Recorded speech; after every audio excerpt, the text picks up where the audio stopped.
I'm Diane Sayre, and I am a member of the National LaRouche slate. I'm running for Congress in the 5th District in New Jersey. I'm here in Manhattan, where an associate and I just attended the Nuclear Energy Institute's press briefing to Wall Street.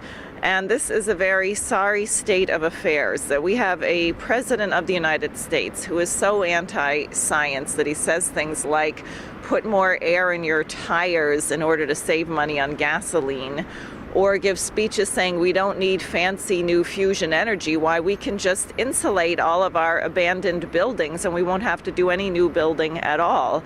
So the topics of discussion, unfortunately, were all couched in terms of monetarism and cost, with absolutely no vision for the future. In fact, they admitted that there are only 5 plants being brought online in the United States right now. That's all that are planned.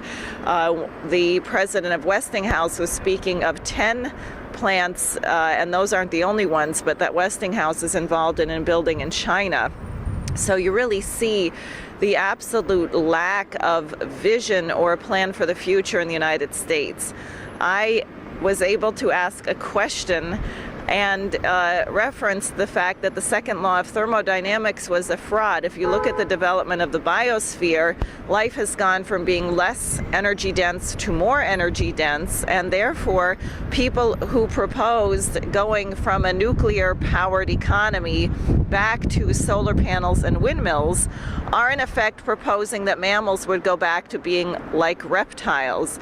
And I asked the speaker if he would actually have thought about what would be the needs of the United States if we were to abandon this crazy course of shutting down consumption and actually have an economy where we wanted to have modern high-speed rail, we wanted to build major infrastructure that could withstand extreme weather, and if money were not an object. And he was absolutely stunned by the question, and many people in the room started laughing happily. It was the only moment when the actual question of scientific progress was raised, and a number of people afterwards told me that they had never before considered the difference between reptiles and mammals, and that this was very interesting in terms of human economy and human energy.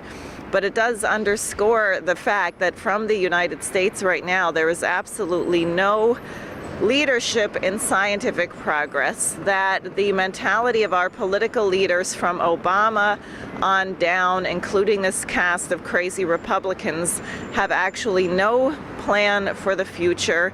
One of the people I spoke with said it was striking that the United States actually, at least on the political level, there is no plan for future needs, whether it's transportation, energy, water, whatnot. And that is a very sad and embarrassing place for the United States to be, and it will lead to the extinction of the human race. So, as watchers of this website know, and LaRouche has been extremely clear on, the first urgent step is the removal of Barack Obama from office now, before the elections. There is no one running on the Republican side who would be any kind of suitable replacement, and we have to change course and orient the economy of the United States to the future.